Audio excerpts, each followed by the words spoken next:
తత్వేన యశ్చిదజిరిత్సర తత్స్వభావ భోగాపవర్గదదుపాయ గతీహి ఉదారః సందర్శయన్ నిరమిమీత పురాణరత్నం తస్మై నమో మునివరాయ పరాశరాయ. శ్రీమౌద్గల్య శ్రీవత్ససగోత్రజాతౌ శ్రీ అప్పలార్య రత్నమార్య తనూభవౌద్వౌ శ్రీమచ్చటారి చరణాంబుజంచరీకౌ శ్రీరంగ రామానుజ దేశికౌస్తు మహా. భగవద్బంధులరా, విష్ణు పురాణంలో సృష్టియాది నుంచి కూడా జరుగుతున్న మార్పులు చెప్పుకుంటూ, కథాభాగాన్ని చెప్పుకుంటూ, భగవంతుడు సూర్యమండల అంతర్వర్తిగా ఉండి ఎలా ఉన్నాడు, నక్షత్ర గ్రహ తారామండలములతో ఎలా ఉన్నాడు అంటూ జ్యోతిశ్చక్రాన్నంతా కూడా వివరించిన తరువాత వర్షాలు ఎలా కురుస్తాయి, ఈ వర్షం రావడానికి పరమాత్మ ఎలా కారణభూతుడవుతున్నాడు అంటూ చాలా అద్భుతమైన పద్ధతిలో మనకి పరాశర మహర్షి వివరించారు. ఇక తరువాత సూర్యుని సంచారం ఎలా ఉంటుంది అది చెప్తాడు పరాశర మహర్షి మైత్రేయుడికి. సూర్య సంచారం ఏముందండి, ఇటు నుంచి అటు తిరుగుతూ ఉంటాడు, సూర్యగమనంలో తేడా వల్ల ఏవో మార్పులు వస్తాయి అని మనం అనుకుంటాం తేలిగ్గా. కానీ సూర్య సంచారంలో ఉండే తేడా చెప్తాడు. ఈ రథం అంటే ఏమిటో కాదయ్యా, మనకి ప్రతీకగా చెప్పేది రథం అనగానే 2 చక్రాలు మరొకటి అనుకుంటాం. సూర్య భగవానుడికైతే ఒక్కటే రథచక్రం ఉంటుంది, సారథికేమో తొడలు లేవు అని అంటున్నాం, ఆయన గుర్రాలేమో 7 అంటున్నాం, వెళ్ళే మార్గం అంతా ఖండఖండాలైపోయిందంటున్నాం. ఇవన్నీ కూడా ప్రతీక ఉపాసన. కానీ రథం అంటే అర్థం ఏమిటో తెలుసునా, సూర్యకాంతి ప్రసరించే స్థలం అంతా కూడా రథమని పేరు. అంటే సూర్యుడి రథం నడుస్తోంది అంటే సూర్యకాంతి ఎంతవరకు వ్యాపిస్తుందో అంతవరకు సంచారం ఉంది అని చెప్పడాన్ని ప్రతీకగా రథమని. అంటే మన దగ్గర ఏదో వాహనం ఉంది, అది వాహనం అంటే అర్థం ఏమిటి, మన్ని ఒక చోట నుంచి ఒక చోటి దాకా ఎలా తీసుకెళ్ళగలదో తీసుకెళ్లే ప్రాంతానికి. ఏదో కారు ఉంది, సైకిల్ ఉంది, స్కూటర్ ఉంది, మరొకటి ఉంది, అవి నీళ్ళ మీద నడుస్తాయా? నడవు. అంచేత ఏమిటి, వాహనములన్నీ కూడా ఉపరితల వాహనములవి. అలాగే ఆకాశగమనానికి మరొక రకం ఉంటుంది. అంచేత రథం అంటే అర్థం ఏమిటనమాట, నీవు ఎంతవరకు కూడా ప్రయాణము సాగించగలవో ఆ ప్రాంతం అంతా రథానికి సంబంధించి. కాబట్టే దశరథుడని పేరుంది. మామూలు వాళ్ళకే 40, 100, 1000 రథాలు ఉంటూ ఉంటాయి. అలాంటి దశరథుడికి 10 రథాలే ఉన్నట్ట కాదు, 10 దిక్కులా కూడా తన రథ సంచారమును కలిగినవాడు. అంటే 10 దిక్కుల్లో కూడా తన ప్రభావం చూపించగలిగినవాడు అని అర్థం అన్నమాట. సరే, ప్రకృతానికి వద్దాము. సూర్యరథం అంటే అర్థము సూర్య సంచారము ఉన్నటువంటి ప్రాంతమంతా కూడా సూర్యరథము. దీనికి ఉత్తర దక్షిణములుగా 183 మండలాలు ఉంటాయి, 13 మాసములు ఉంటాయి, 7 రకాలుగా అధివాసములు ఉంటాయి. దీనికి 7 రకములుగా అధిష్టాన దైవాలు ఉంటారు. అంటే దేవత ఉంటాడు, ఋషి ఉంటారు, గంధర్వులు, అప్సరసలు, యక్షులు, నాగులు, రాక్షసులు. ఈ 7 వర్గాల వాళ్ళు కలిస్తేనే సూర్య సంచారము. అంతే తప్ప సూర్యుడు ఒక్కడే ఎక్కడా కూడా ఉండడు, 7 ఉంటారు. 7 కూడా కలిసి 7 వర్గముల వారితో కలిసి ఉంటేనే సూర్య సంచారము. దేవతలు ఏం చేస్తుంటారు అంటే ప్రధాన దైవం ఆ సూర్యుడు లోపల అంతర్యామిగా ఉన్న దేవత ఎవరు? ఆదిత్యుడు, 12 ఆదిత్యులు. ఋషులు ఏం చేస్తుంటారు? ఋషులు స్తోత్రము చేస్తారు. ఏమిటి స్తోత్రం అది? ఋక్ యజు సామ మంత్రముల చేత ఆ సూర్య గమనానికి అడ్డంకి లేకుండా ఉండేలాగా, సూర్యునికి తగిన శక్తి ఉండేలాగా చేస్తారు. ఋషులంతా కూడా స్తోత్రములు చేస్తారు. ఇక గంధర్వులు ఉన్నారు, గంధర్వులు గానము చేస్తుంటారు. ఎంచేత ఋగ్వేద మంత్రములన్నీ కూడా గానము చేయాల్సినవే. కారణం ఏమిటంటే ఒకప్పుడు యజ్ఞమునకు కోపం వచ్చి, యజ్ఞ అధిష్టాన దైవానికి కోపం వచ్చి ఆవు రూపాన్ని ధరించి పారిపోయిందట. ఆవుని వెనక్కి పిలవడానికి ప్రయత్నిస్తే కొందరు గద్యలతోటి, కొందరు పద్యములతోటి పిలిచారు. గంధర్వులు గానం చేస్తే వచ్చింది. అంచేత గంధర్వ గానము అంటారు. పశురువేత్తి శిశురువేత్తి అనడం కూడా అక్కడి నుంచే వచ్చింది. అలా గానము చేస్తూ ఉత్సాహాన్ని కలిగిస్తారు రథ సంచారానికి. మనం పల్లెటూళ్ళల్లో కూడా చూడొచ్చు కదా, పంట పొలాల్లో ఆ పంటలు వేస్తూనో కోస్తూనో నారుమడి చేస్తూనో వాళ్ళు పాటలు పాడుకుంటారు. అలాగే ఒకప్పుడు రోడ్లు వేసేటప్పుడు రోడ్డు రోలర్ లాగేవాళ్ళు కూడా, బరువులు లాగేవాళ్ళు కూడా సరదాగా పాటలు పాడుకుంటూ శ్రమ తగ్గించుకుంటారు, శ్రమ మర్చిపోతారన్నమాట. అలాగే సూర్య సంచారంలో ఉండే శ్రమ తొలగడం కోసం అక్కడ గంధర్వులు గానం చేస్తారు, అప్సరసలు ఆడుతుంటారు. అప్సరసలు ఆడడం అంటే అర్థం ఏమిటి? ఇప్పటి పరిభాషలో ఏనాడు లేని ఒక 5-6 ఏళ్ళ నుంచి మొదలైంది. ఉల్లాసినులు అని మనకి క్రికెట్ ఇలాంటి వాటిల్లో పెడుతుంటారు, చీర్ గర్ల్స్ అంటారు వాళ్ళని. అంటే ఆ ప్రేక్షకులకి ఆడే వాళ్ళకి కూడా ఉత్సాహాన్ని కలిగించడం కోసం నాట్యగత్తెలు. ఇక్కడ కూడా అలాంటిదే. అది అర్థం అది కాదు. అప్సరసలు అక్కడ నాట్యం చేయడంలో ద్వాదశ ఆదిత్యుల ముందు వేరే అంతరార్థం ఉంది, అది చెప్పుకుందాం మనం. అలాగే అప్సరసలు. ఇక యక్షులు ఉన్నారు. ఆ యక్షులు బలాన్ని కలిగిస్తారు రథానికి. అంటే మొత్తము సూర్య సంచారం జరుగుతుంటే ఒక్కొక్క నెలలో ఒక్కొక్క యక్షుడు ఆ రథాన్ని కాపలా కాస్తూ రథానికి బలాన్ని కలిగిస్తూ ఉంటాడు. తరువాత నాగములుంటాయి. ఒక్కొక్క నెల లోపల ఆ 7 గుర్రములకి ఉండే పగ్గములు ఈ నాగదేవతలే ఉంటారు. అలాగే తరువాత రాక్షసులు ఉంటారు. వాళ్ళు ఏం చేస్తారు? రథానికి రక్షణ కలిగిస్తూ నడుపుతూ ఉంటారు. ఇలా 7 వర్గాల వాళ్ళు. అంటే మొత్తం 12 నెలలు కూడా 7 వర్గాల వాళ్ళు ఉంటారు. ఆ వివరం చూచినట్టయితే మన గ్రహగోళాలు ఎలా పనిచేస్తాయి, నక్షత్రములు ఎలా ప్రభావితం చేస్తాయి తెలుస్తుంది. విష్ణు పురాణం అన్నది గమనించండి, సర్వశాస్త్రములకు మూలమైన కరదీపిక లాంటిది. దీన్ని ఒక్కదాన్నే తీసుకున్నాడు వ్యాస భగవానుడు. 18 పురాణములు, వాటిల్లోంచి 18 ఉపపురాణములు వచ్చాయి. వరుసగా నెలలు, ఆ నెలల్లో సూర్య భగవానుడు, ఎవరా ఋషి, ఎవరా గంధర్వుడు, ఎవరా రాక్షసుడు, ఎవరా యక్షుడు, వాళ్ళు చేసే పనులేమిటి గమనిద్దాం మనం. మొట్టమొదటగా చైత్రమాసము. చైత్రమాసంలో మనకి కనిపించే సూర్యుని స్వరూపము ధాత. ఇది కూడా విష్ణు సహస్రనామ స్తోత్రంలో ఈ పేరు కనిపిస్తుంది. అంటే రక్షకుడు, సృష్టి చేసేవాడు. ఇప్పుడు ఈ ధాతని స్తోత్రం చేస్తూ ఇతోధికమైన బల సంపన్నుని చేసేది ఎవరు అంటే పులశ్చుడు. ఈ పులశ్చునితో పాటు ఒక గంధర్వుడు ఉంటాడు, తురఖురుడు అన్న గంధర్వుడు. ఆ తర్వాత ఒక అప్సరస ఉంటుంది, కృతస్థల అన్న అప్సరస. ఆమె నాట్యం చేస్తూ స్వామి ఆరాధన చేస్తుంది. రథభృత్ అన్నవాడు యక్షుడు, రథానికి బలాన్ని కలిగిస్తాడు. ఆ వాసుకి ఆ 7 గుర్రములకి కూడా పగ్గముల రూపంలో తాను మారతాడు. రాక్షసుడు హేతి అని ఉంటాడు, అంగరక్షకుడుగా ఉంటాడు ఈ రథానికి చైత్రమాసంలో. ఇక వైశాఖ మాసంలో ఉన్నట్టయితే అర్యమ. అర్యముడు దానపతి, దానము చేయడం నేర్పేవాడు మహానుభావుడు. ఈయన ఆ సమయం లోపల ఆ సూర్య భగవాని రూపంలో ఉంటాడు అర్యముడు. ఆయన్ని స్తోత్రం చేసే ఋషి ఎవరు? పులహుడు. గంధర్వుడు ఎవరు? నారదుడు. నారదుడు అనగానే మనం అనుకుంటాం బ్రహ్మమానసపుత్రుడేమో అని. ఆయన వేరు, ఈ నారదుడు వేరు.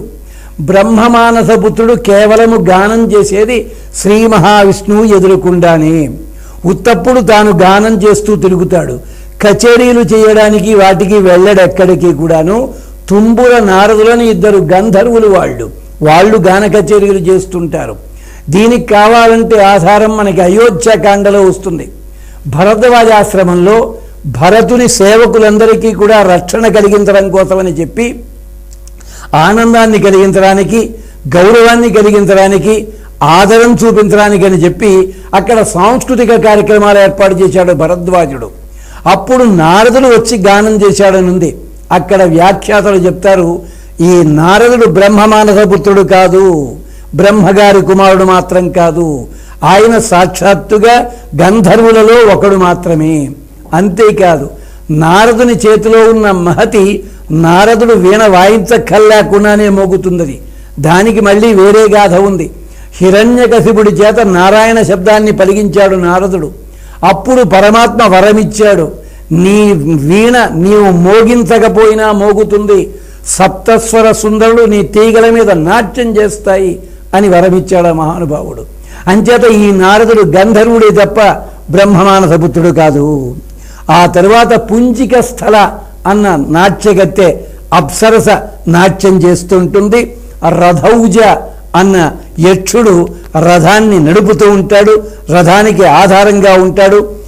కచ్చవేర అన్న నాగరాజు ఆయ మహానుభావుడు పగ్గముల కింద మారుతాడు.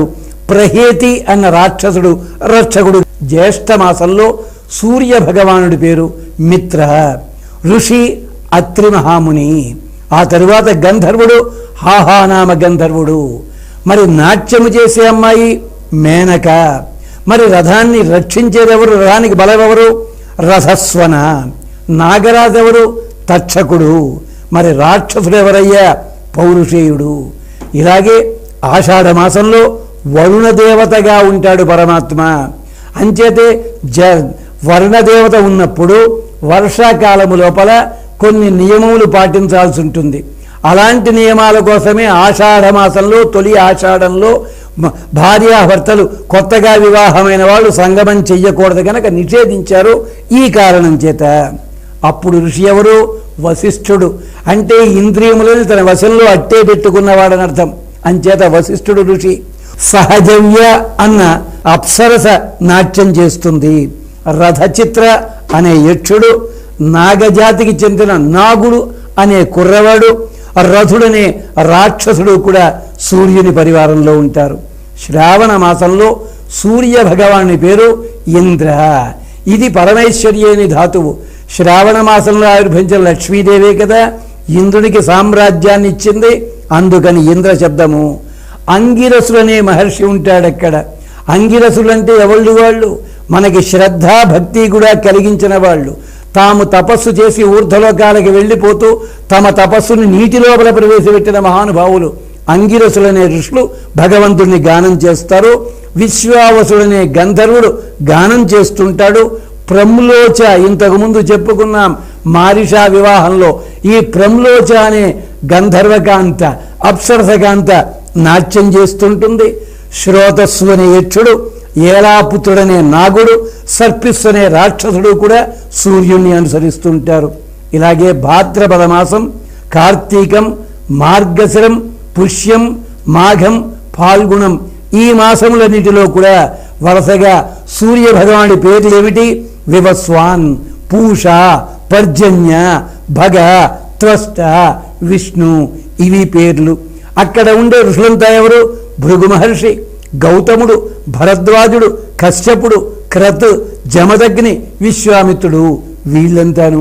మరి అప్పుడుండే గంధర్వులు ఎవరయ్యా?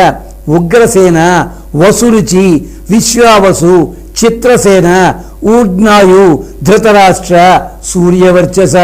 మరి అప్సరసలు ఎవరయ్యా? అనుమ్లోచ, ఘృతాచి, విశ్వాచి, ఊర్వశి, పూర్వచిత్తి, తిలోత్తమ, రంభ. వీళ్ళంతా నాట్యగత్తెలు ఆయా నెలల్లో. మరి యక్షులెవరు? ఆపూరణ, సుషేణ, సేనజిత్, తార్క్ష్య, అరిష్ణేమి, అరిష్టనేమి, ఋతజిత్, సత్యజిత్. ఈ పేర్లు అక్కడి నుంచి పెట్టుకున్నవి. అంటే సాక్షాత్తుగా యక్షుల పేర్లు అన్నమాట. ఇక తరువాత నాగములెవరు? శంఖపాలుడు, ధనంజయుడు, ఐరావతం అనేవాడు, మహాపద్ముడు, కర్కోటకుడు, కంబళుడు, అశ్వతరుడు. వీళ్ళంతా కూడా వామన పురాణంలో చూడవచ్చును. పరమశివుల వారికి ఆభరణములుగా ఉన్నవాళ్ళు. శంకరాభరణం అంటామే, శంకరునికి ఆభరణములైన వాళ్ళు వీళ్ళందరూ కూడాను. ఇక తరువాత రాక్షసులున్నారు. సర్పిస్సు అని, వ్యాఘ్రుడని, వాత, ఆప, విద్యుత్, స్ఫూర్జ, బ్రహ్మోపేత, యాజ్ఞసేన. అంటే సప్త వర్గముల వాళ్ళు సూర్య భగవానుడికి ఆరాధన చేస్తూ తోడుగా ఉంటారు. అంచేతే భూలోకంలో కూడా మహారాజు కూడా సప్తాంగములు, మంత్రులు 7 ఉండాలి. అలాగే మనకి సాంప్రదాయంలో కూడా పెళ్లి చూపులకి వెళ్ళాలంటేట 7 మగవాళ్ళు, 1 స్త్రీ వెళ్ళాలని నియమం ఉంటుంది. మనకి శివ కళ్యాణంలో, పార్వతీ పరమేశ్వర కళ్యాణంలో కూడా సప్తఋషులు వెళ్ళారు. 7 కూడా రాయబారానికి అరుంధతీదేవి కూడా వెళ్ళింది. ఇది విశేషం. అంచేత గంధర్వులు ఏం చేస్తారు? గానం చేస్తుంటారు. నాగములు ఏం చేస్తారు? రథాన్ని నడిపించడంలో. అంచేత వేదం చెప్తుంది, రథే తిష్టన్నయతి సుశారది వాజినః పురో ఎత్ర ఎత్ర కామయతే సుశారది అభీషూనాం మహిమానం పనాయత మన పశ్చాత్ అనుయచ్చంతి రస్మయ. గుర్రము తోలడం పెద్ద కష్టం ఏముందండి, కళ్ళెములు పట్టుకు అటు ఇటు కదలతడమే కదా అనుకుంటాం. కాదు, కళ్ళెము ఎప్పుడు లాగాలి, కళ్ళెము ఎప్పుడు వదిలిపెట్టాలి. గుర్రము తలకాయ కదలికని బట్టి గుర్రం సరిగ్గా నడుస్తోందా నడవటం లేదా. ఈ 4 గుర్రములు 7 గుర్రములుంటే వాటి మధ్య ఉన్న అనుబంధం సరిగ్గా ఉందా లేదా, ఆ సంయోజనం సరిగ్గా ఉందా లేదా. గుర్రము డెక్కల చప్పుడుని బట్టి మార్గం సుగమంగా ఉందా, రాళ్లున్నాయా గోతులున్నాయా ఇంత చూడాలి. ఉన్నట్టుండి గుర్రము ఆగితే రథం వెనక్కి వచ్చిందా, రథం కూడా ఆగిందా, ఇన్ని చూసుకోవాలి. అశ్వశాస్త్రం అని పేరు దీనికి. అంచేతనే వేదము దాన్ని గౌరవించింది. రథే తిష్టన్ నయతి సుశారథి. రథంలో ఉండి సారథి నడిపిస్తున్నాడయ్యా, అతడికి నమస్కారం చెయ్యండి. అతడికి కాదు, అభీషూనాం పనాయత, పట్టుకున్న కళ్ళెములకి నమస్కరించండి. ఎందుకని, మనఃపశ్చాతు అనుయచ్చంతి రశ్మయ. రథ సారథి యొక్క మనస్సుని అనుసరించి అవన్నీ నడిపిస్తుంటాయి, చూచారా, అది గొప్పతనమయ్యా. అందుకని వాటిని గౌరవించండి అన్నారు. ఇది రథ సంచారానికి సంబంధించింది. అంతేకాదు, రథాన్ని గురించి అధర్వణ వేదము చాలా అద్భుతంగా చెప్తుంది. దిశ చతస్ర అశ్వతర్య దేవరథస్య. ఈ కాలమంతా కూడా దేవరథమైనట్టయితే 4 దిక్కులు కూడా 4 గుర్రములు. పురోడాశ శఫ. మనమంతా యజ్ఞం చేస్తుంటే పురోడాశములను చేస్తాం. అవి ఏమిటి, ఆ గుర్రముల కాలిగిట్టలు. అంతరిక్షం ఉద్ధి. ఆ రథం యొక్క మధ్య భాగం ఉందే అది అంతరిక్షమయ్యా. ద్యావా పృథివీ వక్షసి. దానికి 2 పక్కములు ఉన్నాయి కదా, 2 పక్కలా ఉన్నవి ఆకాశము నేల. 2 కూడా ఈ రథానికి, యజ్ఞం అనే రథానికి, శరీరం అనే రథానికి, జీవనం అనే రథానికి 2 పక్కలవి. ఋతవ అభీషవ. 6 ఋతువులు కూడా కళ్ళెములు వీటికి. ఎంచేత కళ్ళెములతోటే గుర్రములు పరిగెత్తినట్టుగా మన జీవనము కూడా ఋతువులని అనుసరించే నడుస్తుంది. అంతదేశ కింకర. 4 మూలలు ఉన్నాయి కదా, 4 మూలలు కూడా మనకుండే కింకరుడు. వాక్ పరిరథ్యం. మన నోటి వెంట వచ్చే వాక్కుందే అది పరిరథ్యం, వెళ్ళే మార్గము. అంటే వెళ్ళే మార్గం సుఖంగా ఉండాలంటే మన వాక్కు సవ్యంగా ఉండాలి. సంవత్సరో రథ. సంవత్సరమే రథాని పేరు. పరివత్సరో రథోపస్థ. రథ యొక్క భాగం ఉందే అది, ఆ భాగం అంతా కూడా పరివత్సరము. విరాట్ ఈశా. ఈ సంవత్సరాన్ని అనే రథాన్ని నడిపించడం కోసం ఆధారదండ ఉంటుంది, అడుగున పెద్దది పొడుగాటిది, అది విరాట్ భగవంతుడే. అగ్ని రథముఖం. రథానికి మొదట్లో ఉండేవాడు సారథి కూర్చునే నొగ ఉంటుంది, అది ఏమిటి అంటే అగ్ని. ఇంద్ర సవ్యస్థా. చంద్రమా సారథి. ఇంద్రుడు సహాయకుడుగా ఉంటాడు, పక్కని చంద్రుడు సారథిగా ఉన్నాడు అంటూ సూర్యమండల అంతర్వర్తి అయిన పరమాత్మ ఎలా సంచారం చేస్తుంటాడు, ఎలాంటి ఫలితములు ఇస్తాడు చెప్పారు. అనేసరికి మైత్రేయుడు వెంటనే సమాధానం కోరి ఓ ప్రశ్న అడిగాడు. గురువుగారు, సూర్యుడే వర్షానికి కారణమన్నారు, సూర్యుడే రాత్రింబగళ్ళకి కారణమన్నారు, సూర్యుడే పరమాత్మ ఇంత చెప్పారు కదా. చెప్పి ఆ సూర్యుడికి బలము ఇవ్వడం కోసం ఋషి ఉన్నాడు, లేదా దేవత ఉంది, లేదా మరొకళ్ళు ఉన్నారు అంటే 7 వర్గములు చెప్పారు. 7 వర్గాల వాళ్ళు 7 రకాల పనులు చేస్తూ ఉంటే ఇక సూర్యుడు చేసే పనే ఉందండి. 6 బిడ్డలు తెచ్చు ఖ్యాతి గాని నీవు మొదటి నుండి దామోదరుడవి అన్నాడు కాసుల పురుషోత్తమ కవి. ఎంచేత ఆలు భూదేవి నిర్వాహకులారు సర్వభారకుడు అన్న ఖ్యాతి తెచ్చే అంటూ మొదలుపెట్టాడు. మరి నువ్వు చేసేదేముందయ్యా? ఇదే మాట అడిగాడు శిష్యుడు. అంటే ఇది సప్తగణో వారి హిమం ఉష్ణంచ వర్షతి. ఈ సప్తగణములే చల్లటి నీళ్ల వర్షానికి, వేడి నీళ్ల వర్షానికి, అసలు ఋతువుల భేదాలకి కారణమైతే సూర్యుడు కారణం అంటారేమిటి? తత్కిమత్ర రవేర్యేవ సృష్టి సూర్యాత్ ఇతీరతే. సూర్యుడి వల్లే ఇవన్నీ జరుగుతుందని చెప్తున్నారు ఏమిటయ్యా? ఆశ్చర్యంగా ఉంది. సమాధానం చెప్పండి. వివస్వాన్ ఉదిత మధ్యే యాతి అస్తమయం. ఆయనేమో సూర్యుడు ఉదయిస్తున్నాడు, అస్తమిస్తున్నాడు, లోకల్లో కూడా ఉంది కదా. ఇదెల్లా జరుగుతుంది? 12 రకాల సూర్యుని రూపాలు ఉన్నాయన్నారు, 12 నెలల్లో ఉన్నాయన్నారు, అన్ని ఋతువుల్లో ఉన్నాయన్నారు. మరి ఆయన అస్తమించేదెప్పుడు, వెలుతురు వచ్చేదెప్పుడు, ఉదయించేదెప్పుడు? ఇదే భావాన్ని అన్నమయ్య అడిగాడు.